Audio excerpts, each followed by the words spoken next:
일어나 내 자리를 들고 걸어가라 라는 말씀의 제목을 가지고 하나님 말씀 전하고 함께 듣기를 원합니다.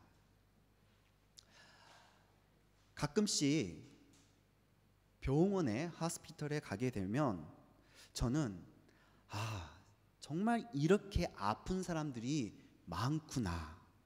내가 건강했을 때는 잘 몰랐는데 아파서 병원에 가면 왜 그렇게 아픈 사람이 병원에 많은지 정말 약과 메디컬 테크닉이 발달하지 않았을 때는 얼마나 많은 사람들이 이 질병과 병으로 인한 여러 가지 후유증으로 사람들이 고통받고 힘들었을까라는 생각이 들곤 합니다.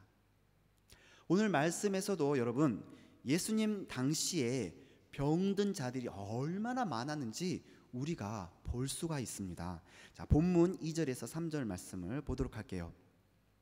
예루살렘에 있는 양문 곁에 히브리 말로 베데스다라 하는 못이 있는데 거기 행각 5이 있고 그 안에 많은 병자, 맹인, 다리 저는 사람, 혈기 마른 사람들이 누워 물의 움직임을 기다리니라고 말이죠.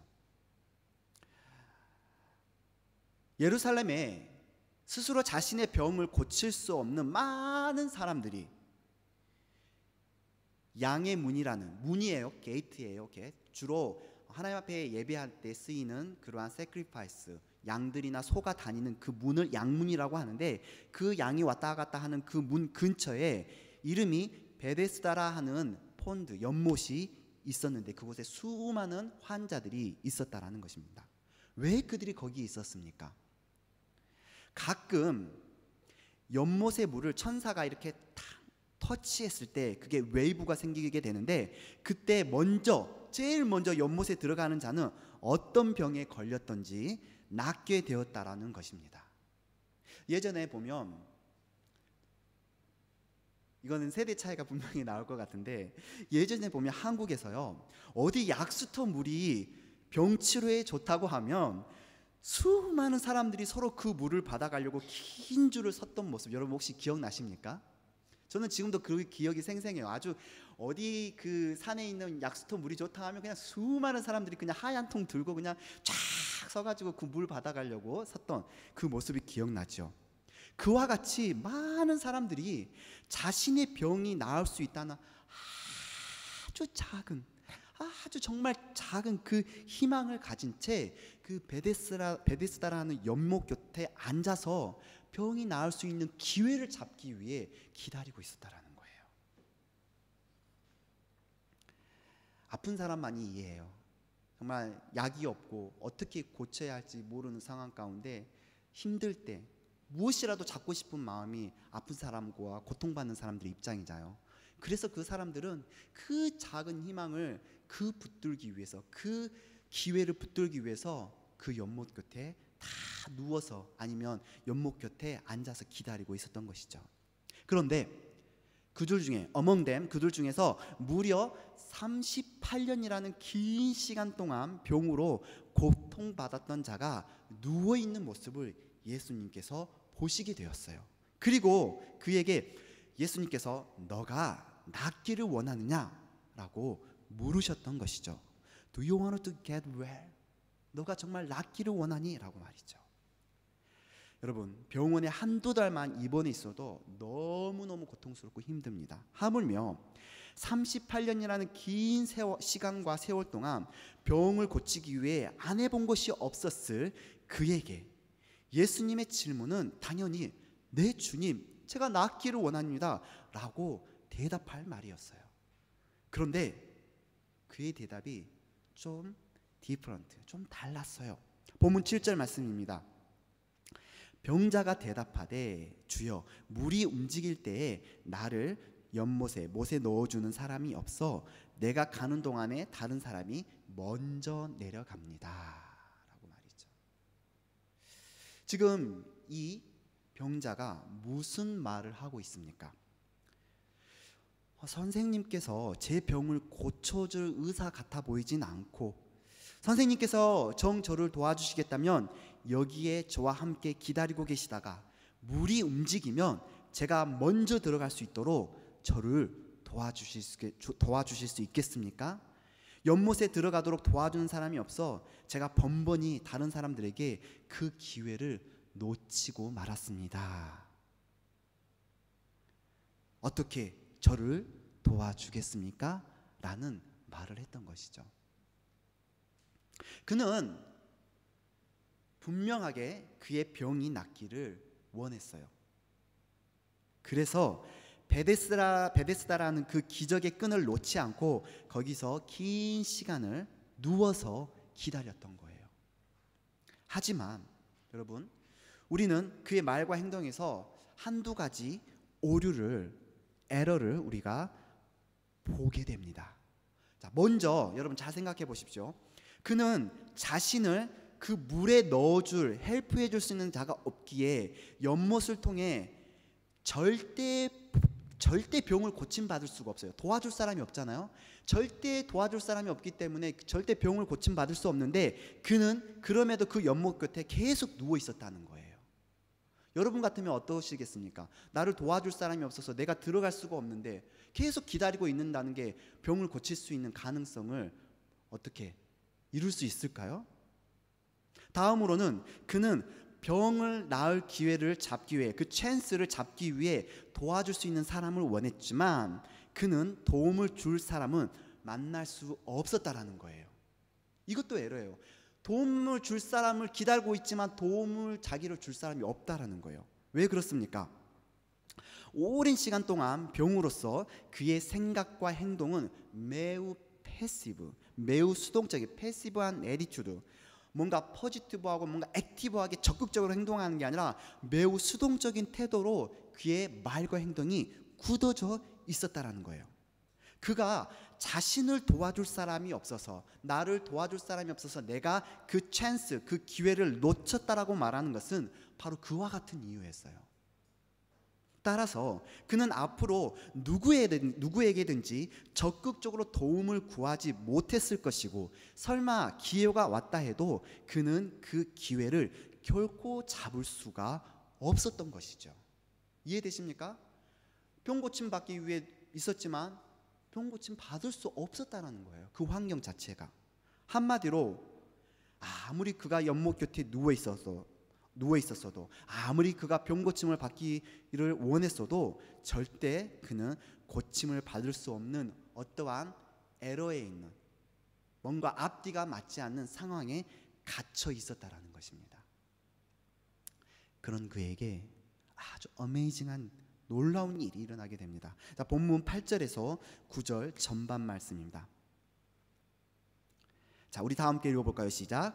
예수께서 이르시되 일어나 내 자리를 들고 걸어가라 하시니 그 사람이 곧 나아서 자리를 들고 걸어가니라.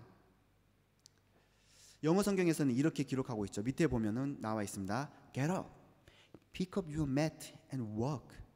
At once, 즉시 the man was cured. 고침을 받았고 he picked up his mat and walked. 그가 걸어갔다라고 기록합니다. 즉시 예수님이 말씀하자 즉시 낫게 되었던 것이죠. 수많은 치료의 방법으로도 안 해본 게 없었을 거 아닙니까? 38년이라는 긴 시간 동안 자기 병을 고치기 위해서 아주 좋다는 약, 좋은 의사, 수많은 사람들을 만나봤지만 치료받지 못하고 낫지 못하였고, 그 어떠한 베데스다라는 그 정말 그 희망이 이루어질 수 있을까라는 그 연못에 기다리면서 들어가기 위해서 그렇게 긴 시간 동안 누워 있어도 결코 해결할 수 없었던 그의 상황들이 예수님께서 그에게 다가오셔서 예수님께서 그를 만나서 그분이 그를 향하여 말씀으로 선포하자마자 그의 모든 병은 완전하게 치료되고 그의 상황들은 해결되는 놀라운 일들이 그에게 일어나게 되었던 것이죠. 자, 38년이라는 시간 동안 병으로 받던 자가 이렇게 고침을 받았으니 정말 축하한다. 얼마나 기쁜 일이 아닙니까, 여러분? 축하해주고 모두가 정말 잘 됐다고 축하해주고 함께 격려해주고 기뻐해야 될 일이죠. 그런데 여기까지만 하면 참 아름다운 스토리인 것 같아요. 그런데 반전이, 너무나 큰 반전이 있어요. 여기까지 보면은 너무나 모두가 다 참 좋은데, 이 상황이, 지금 이 병자가 고침을 받은 것이 전혀 예상치 못한 방향으로 전개되고 그 일이 흘러가게 됩니다. 자, 본문 9절 후반에서 10절 말씀입니다. 이 날은 안식일이니 유대인들이 병 나은 사람에게 이르되 안식일인데 너가 자리를 들고 가는 것이 옳지 아니하니라. 자, 하나님께서 모세에게 준 러브 모세의 그 율법이 아닌 유대인들이 전해지고 전해왔던 유대인들의 주이시 피플의 트래디셔널한 어떠한 그 율법에 대한 이해에서는 안식일에 하면 안 되는 밴드 되어 있는, 하면 안 되는 무려 39가지 39의 일들이 있다라고 해요. 그 중에서 제일 마지막에 하면 안 되는 그 규정이, 룰이 무엇이냐면 어떠한 물건을 한 곳에서부터 다른 곳으로 옮기면 안 된다라는 룰이에요. 유대인들은 병 고침을 받은 자가 그가 누워 있었던 매트를 들고 옮기는 것은 율법의 정신에 있어서 선을 행하거나 생명을 구하는 것과 상관이 없으니 분명 그는 자신의 물건, 어떻게 보면 매트는 그 환자에게 재산과 같은 것이죠. 그렇기 때문에 그 재산을 들고 옮긴 그 행동과 그 행위는 율법을 지키지 않고 범한 행동이라고 그에게 주장하고 너 잘못했어 라고 지적했던 것이죠. 자, 그들의 지적에 병 나은 사람이 유대인들에게 이렇게 대답을 합니다. 본문 11절입니다. 대답하되 나를 낫게 한 그가 자리를 들고 걸어가라 하더라. 너가 옳지 않아, 너가 잘못됐어 했는데 그가 대답하기로 나는 잘못이 없어요. 내가 매트를 들고 가고 싶어서 간 게 아니라, 내 잘못이 아니라 나에게 어떠한 내 병을 낫게 한 사람이 매트를 들고 걸어가라고 명령하고 말씀했기 때문에 난 그냥 매트를 들고 걸어갔을 뿐입니다 라고 그가 변명히 대답을 했던 것이죠. 언뜻 봐서는 그 말 자체, 그의 말 자체는 틀린 것이 없어요. 그렇죠? 예수님께서 말씀하셨기 때문에 그는 매트를 들고 일어나 갔던 것이죠. 그러나 여러분, 여러분의 귀에 그의 말이 어떻게 이해되고 들리십니까? 제가 이해했을 때는 비록 육신의 병은 그가 고침을 받아 일어나서 걸었지만 그의 인사이드, 그의 내면들, 그의 마인드와 그의 thought, 생각들은 그가 누웠던 자리에서 일어나지 못한 채 여전히 그 매트에 누워있는 것 같아 보여요. 왜냐하면 그는 모든 것을 여전히 어떻게 이해하고 바라봅니까? 수동적으로, 남의 탓으로 바라보고 있기 때문이에요. 그가 그랬잖아요. 나를 도와줄 사람이 없어요. There is no anyone to help me. 나를 도와줄 사람이 아무도 없어요. 근데 여전히 지금 바리새인들을, 그 종교 지도자 유대인들을 향하여서 그는 말하기를 내가 하지 않았어요. 나에게 내 병을 고치신 이가 이렇게 하라 했습니다 라고 대답하고 있다는 것이죠. 물론 우리가 이해되는 부분도 있어요. 랍비의 법에 따르면 안식일 날 일부러 공공의 퍼블릭 에리어에서 개인의 집으로 어떠한 물건을 옮기는 자는요, 여러분 엄청나게 심각해요. 무서워요. 돌에 맞아 죽어도 할 말이 없다라는 거예요. 야, 제가 지금 안식일 날 물건을 옮겼어 하면은 그 사람은 죽게 된다라는 거예요. 따라서 그 병을 고침받은 자는 자신을 향해서 그러한 무시무시한 안식일의 잣대를 들이미는 유대 종교 지도자들과 그 퍼니시먼트, 그 벌이 너무나 무서웠을 것입니다. 그럼에도 자신이 받은 은혜와 기적을 일으키신 분보다 그는 당시에 파워 있고 힘 있는 자들을 두려워했고 그들의 법에 따라 받을 벌들이 두려웠던 것입니다. 자, 이것은 그가 예수님을 성전에서 다시 만난 후 그의 행동에서도 우리가 확인해 볼 수 있고 생각해 볼 수가 있게 됩니다. 자, 본문 14절에서 15절 말씀입니다. 그 후에 예수께서 성전에서 그 사람을 만나 이르시되 보라, 너가 나았으니 더 심한 것이 생기지 않게 다시는 죄를 범하지 말라 하시니 그 사람이 유대인들에게 가서 자기를 고친 이는 예수라 하니라. 그가 왜 굳이 유대인들에게 다시 가서 나를 고쳐준 이가 예수라는 그 사람이었습니다 라고 말했던 것일까요? 예수의 이름을 증거하기를 원했던 것일까요? 아니면 무엇인가 두려움에 그때는 몰랐었는데 나를 고쳐준 사람이 예수였습니다 라는 그거였을까요? 아니면 그냥 냅다 가서 예수가 그랬습니다 라고 고자질이라도 하고 싶었던 것일까요? 그런데 우리의 관심을 끄는 것은요, 예수님께서 성전에서 그를 다시 만났을 때 너의 병이 이제 나았으니 더 심한 병이 생기지 않도록 다시는 죄를 범하지 말라고 하신 그 예수님의 말씀이 우리의 관심을 더 끌게 됩니다. 왜 주님은 그에게 그런 말씀을 하셨던 것일까요? 자, 이 부분을 우리가 살펴보기 위해서 잠시 이해가 필요하는데요. 여러분, 예수님은 많은 사람들이 예수님을 시기하고 죽이려고 했던 자들이 있었어요. 특히 누구입니까? 바리새인과 서기관들이었죠. 그들은 끊임없이 예수님을 음해하고 예수님이 그분의 사역을 하지 못하도록 방해하려고 했습니다. 심지어 뭐라고 예수님을 모함하게 됩니까? 예수님께서 귀신의 왕 세이턴의 힘을 힘입어서 수많은 미러클들을 행한다고 그들은 주장하게 됐지요. 이에 예수님께서 그들에게 뭐라고 말씀합니까? 야, 적들도 서로는 싸우지 않아.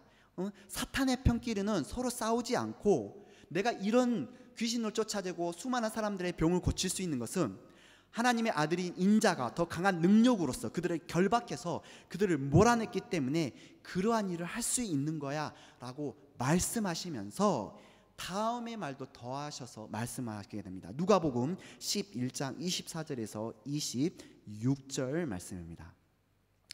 더러운 귀신이 사람에게서 나갔을 때, 예수님이 하나님의 능력으로 몰아내신 거죠. 나갔을 때 물 없는 곳으로 다니며 쉬기를 구하되 얻지 못하고 이에 이르되 내가 나온 내 집으로 돌아가리라. 내가 나온 집이 누굽니까? 자신이 괴롭히고 붙들고 평생 그의 삶 가운데 그의 삶을 죄 가운데 몰아놨던 그 영혼의 그 집으로 들어가리라 하고 가서 보니 그 집이 청소되고 수리되었거늘 예수님께서 그의 삶을 고치시고 깨끗하게 그의 영과 삶을 깨끗하게 했다라는 것이죠. 이에 가서 저보다 더 악한 귀신 7을 데리고 들어가서 거하니 그 사람의 나중 형편이 전보다 더 심하게 되느니라 라고 예수님께서 말씀하셨다라는 거예요. 이게 무엇을 말씀합니까? 죄와 사망의 권세에서 그의 삶이 구원받았다고 하여도 그 삶을 구별하여서 늘 주님이 거하시는 거룩한 처소로 지키지 못하며 언제든지 악한 영들이, 이전에는 한 놈이 괴롭혔는데 이 다음에는 그냥 5, 6, 7명이 때려 더 데리고 와서 그의 삶을 괴롭히고 지배할 수 있다라고 예수님께서 경고하여 말씀하신 것이죠. 예수님께서 병을 치료해주고 고쳐주셨으면 예수님께서 병을 고치실 때는 그의 삶 가운데 죄 사함도 받았다고 예수님께서 항상 함께 선포를 해주셨어요. 그것은 우리의 삶에 예수님께서 우리의 삶을 고치실 때는 육신의 병뿐만 아니라 우리의 영까지도, 우리의 삶의 모든 부분까지도 이제는 자유케 됐고 구원을 이루었다고 예수님이 선포해 주신 거예요. 그런데 그 삶을 지켜내고 그 삶을 이제는 오직 주님만을 예비하고 섬기는 삶으로서 그 마음과 그 삶을 지켜내야 하는데, 그러지 못하게 되면 더 어려운 일이 생길 수 있다라는 거예요. 자, 그와 같은 말씀을 우리는 히브리서 6장 4절에서 6절 전반 말씀에서도 찾아볼 수 있게 됩니다. 한번 빛을 받고 하늘의 은사를 맛보고 성령에 참여한 바 되고 하나님의 선한 말씀과 내세의 능력을 맛보고도 타락한 자들은 다시 새롭게 하여 회개하게 할 수 없나니 라고 말이죠. 많은 분들이 그렇게 생각합니다. 나는 예수님을 영접했기 때문에 이제 나는 어떠한 죄를 지어도 나는 이제 문제가 없어. 난 천국 갈 수 있어. 그게 소위 말하면 구원파적인 믿음이죠. 우리가 예수의 이름을 통하여서 우리가 구원을 받았지만 우리의 구원이 완전한 구원을 이루도록 우리는 끊임없이 우리의 삶을 주님 앞에 드려야 하고 주님이 기뻐하시는 삶으로 더욱더 주님 앞에 가까이 나아가는, 즉 내 삶을 매일매일 예수 그리스도의 그 이름으로 깨끗게 하는 회개의 삶을 놓치지 않아야 한다라는 것입니다. 그렇지 못하면 히브리서의 이 말씀처럼 하나님의 능력을 경험하고 하나님의 놀라운 일들을 행한 사람이라 할지라도 스스로 자신의 그 보여지는 영광, 그가 한 게 아니지만 그 보여지는 능력과 영광에 취하여서 타락하게 되면은 회개시키기 어렵다라는 정말 무서운 말씀이 히브리서의 말씀에 기록되어 있다는 것이죠. 자, 여러분, 38년 동안 병을 앓았던 그 삶에 아무리 그 베데스다라는 연못에서 그 천사의 그 미러클을 기다리며 누워 있었어도 결코 고침을 받을 수 없었던 그에게 예수님이 찾아오셨어요. 그리고 그는 완전한 병고침과 죄에서 자유함을 얻게 되었다고 성경은 분명히 기록하고 있어요. 이제 그의 삶은 그에게 그 구원의 일을 행하신 예수님의 그 구원의 증거를 붙들고 날마다 하나님께 전진하는 삶을 사는 것이어야 했어요. 그러나 그는 안타깝게도 그렇지 못해 보입니다. 비록 육신의 병은 고침을 받았으나 그의 삶은 진리를 붙들고 살아가기보다 누가 더 두려웠습니까? 세상의 힘과 세상의 위정자들이 발휘하는 그러한 처벌에 그는 더 두려워함으로써 어쩌면 여전히 그의 마음은, 그의 삶은 베데스다에 놓여있던 그 매트에 여전히 일어나 있지 못한 채 누워있는 채 여전히 누워있었는지는 모르겠습니다. 예수님은 그에게 명령하셨잖아요.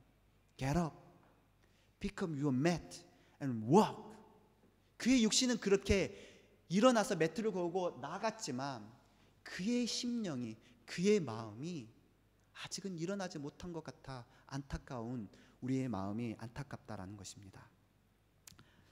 사랑하는 여러분, 저와 여러분의 삶에 일어나서 내 자리를 들고 가라.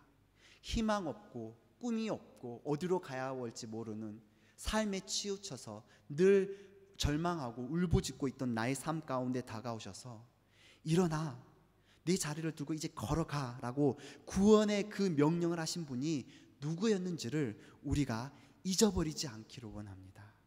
구원받은 자가 끝까지 따라야 하고 두려워할 분은 오직 예수님 한 분이십니다. 여러분, 강하고 담대하십시오. 예수 그리스도 안에서 죄악의 사슬들은 모두 다 끊어졌어요. 더 이상 죄가 우리를 주장할 수 없고 우리가 더 이상 하나님의 사랑 안에서 우리가 그 사랑을 붙들고 있느나 끊어버릴 수 없다고 말씀이 우리에게 선포해 주고 있어요. 따라서 여러분, 세상을 두려워하지 마시고 날마다 여러분의 삶 가운데 그 매트에 누워있는 삶이 아니라 여러분에게 회복을 명령하시고 여러분의 삶 가운데 구원을 허락하신 그 주의 이름을 기억하면서 여러분 힘차게 걸어갈 수 있기를 원합니다. 매일매일 삶 가운데 여러분 진리를 붙드십시오. 여러분 매일매일 삶 가운데 세상의 소리를 듣는 것이 아니라 매일매일 내 진리를 붙들고 일어나 걸어가는 저와 여러분 모두가 되시기를 간절히 축원합니다. 시간 오늘 우리에게 주신 하나님의 말씀을 우리가 기억하면서 함께 기도하기를 원하는데요.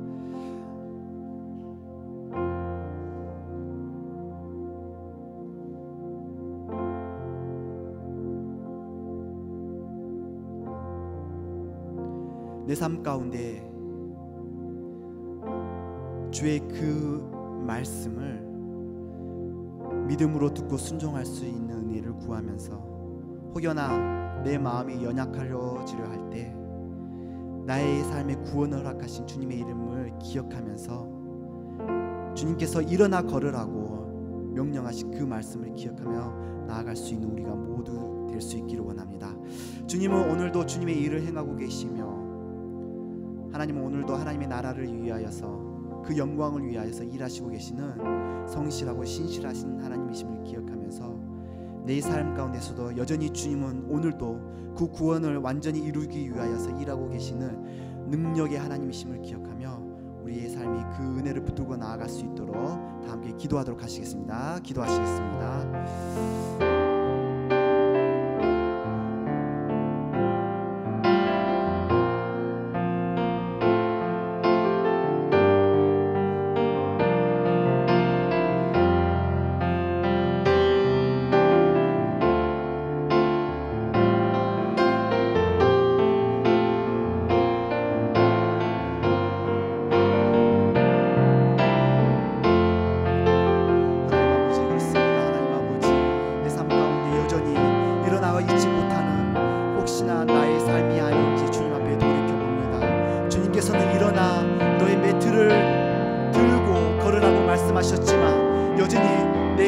베데스다 연못 가운데 멈춰 있어서 그저 세상이 보여주는 어떠한 기적을 바라고 있지는 않았는지 하나님 앞에 돌이켜보며 주님 앞에 회개하며 나아갑니다. 하나님 아버지, 나의 삶 가운데 주님께서 찾아오셨습니다.